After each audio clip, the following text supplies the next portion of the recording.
Lena had always dreamed of working remotely, envisioning a life where she could balance her career with her personal passions.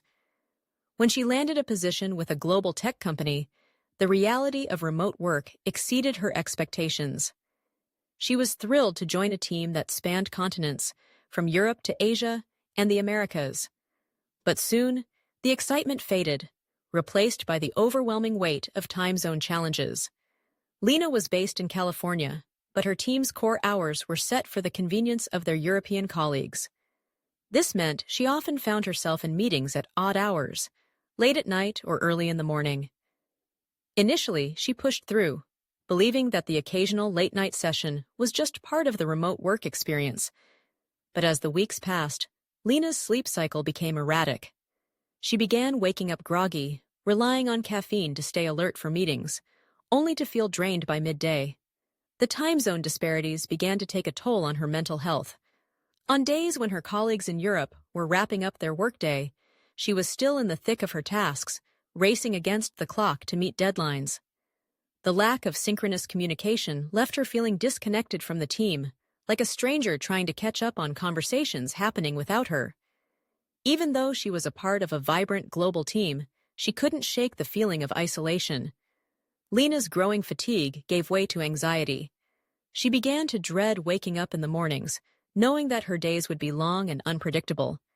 She struggled to maintain a healthy work-life balance, finding it harder to disconnect when her colleagues in other time zones were still working. She often felt torn between personal time and professional obligations, constantly trying to accommodate meetings that didn't fit her schedule.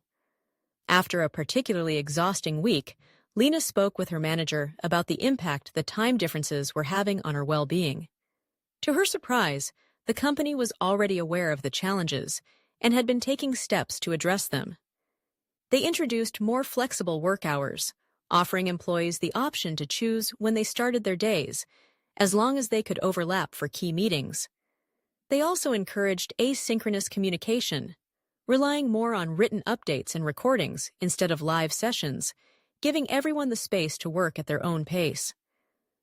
With these adjustments, Lena found relief.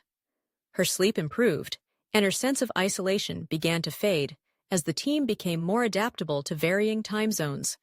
While the challenges of remote work remained, she was grateful for the company's efforts to prioritize the mental health of its employees.